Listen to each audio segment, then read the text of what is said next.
प्रणाम है आप सभी का और स्वागत है आपका हमारे चैनल आत्म से अध्यात्म की ओर में।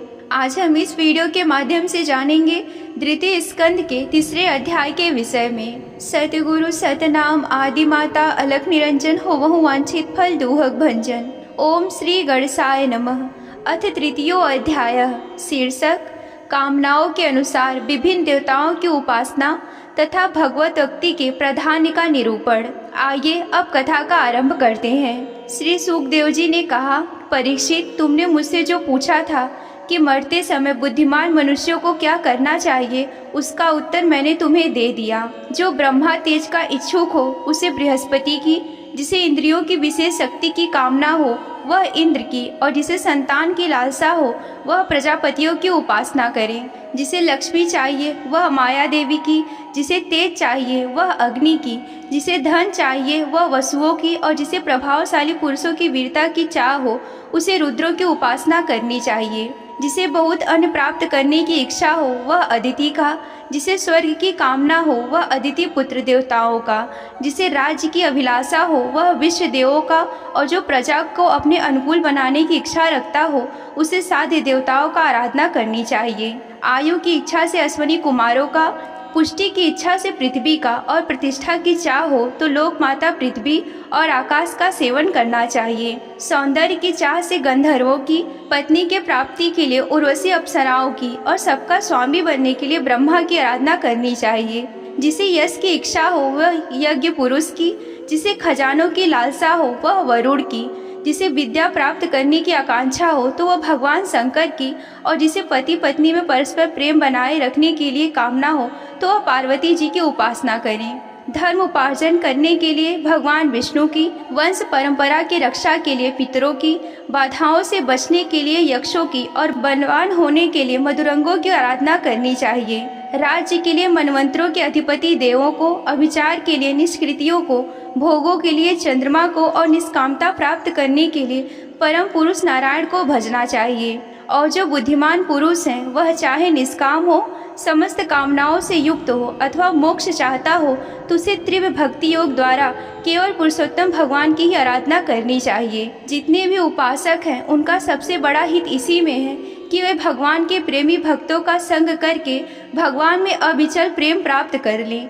ऐसे पुरुषों के सत्संग में जो भगवान की लीला कथाएं होती हैं उनसे वह दुर्लभ ज्ञान की प्राप्ति होती है, जिससे संसार सागर की त्रिगुणमयी तरंगमालाओं के थपेड़े शांत हो जाते हैं। हृदय शुद्ध होकर आनंद का अनुभव होने लगता है। इंद्रियों के विषयों में आसक्ति नहीं रहती। कैवल्य मोक्ष का सर्वसम्मत मार्ग भक्ति योग प्राप्त हो जाता है।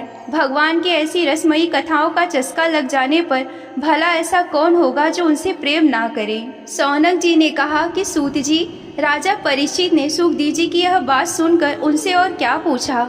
वे तो सर्वज्ञ होने के साथ साथ ही बड़े मधुर वर्णन करने में भी निपुण थे। सूत जी, आप तो सबको जानते हैं, हम लोग उनकी यह बातचीत बड़े प्रेम से सुनना चाहते हैं। आप कृपा करके उसे अवश्य सुनाइए, क्योंकि संतों की सभा में ही ऐसी बातें होती हैं जिनका परवल शान भगवान की रसमयी लीलाओं कथाओं में ही होता है। पांडु नंदन महारथी राजा परीक्षित बड़े भगवत उक्त थे। बाल्यावस्था में खिलौनों से खेलते समय भी वे श्री कृष्ण लीला का ही रस लेते थे। भगवान में श्री सुखदेव जी भी जन्म से ही भगवत परायण थे। ऐसे संतों के सत्संग में भगवान के मंगल में गुणों की दिव्य चर्चा अवश्य हुई होगी, जिसका समय भगवान श्री कृष्ण के गुणों के गान अथवा श्रवण में ही व्यतीत हो रहा हो, उसके अतिरिक्त सभी मनुष्यों की आयु व्यर्थ जा रही है। ये भगवान सूर्य प्रतिदिन अपने उदय और अस्त से उनकी आयु छीनते जा रहे हैं। क्या वृक्ष नहीं जीते? क्या लोहार की धौकनी सांस नहीं लेती? गांव के अन्य पालतू पशु क्या मनुष्य पशु की तरह खाते पीते या मैथुन नहीं करते? जिसके कान में भगवान श्री कृष्ण की लीला कथा कभी नहीं पड़ी, वह नर पशु कुत्ते ग्राम सूकर ऊंट गधे भी क्या बीता गया है। सूत जी, जो मनुष्य भगवान श्री कृष्ण की कथा कभी नहीं सुनता उसके कान बील के समान हैं। जो जीव भगवान की लीलाओं का गायन नहीं करती वह मेढक के जीव के समान टर करने वाली है।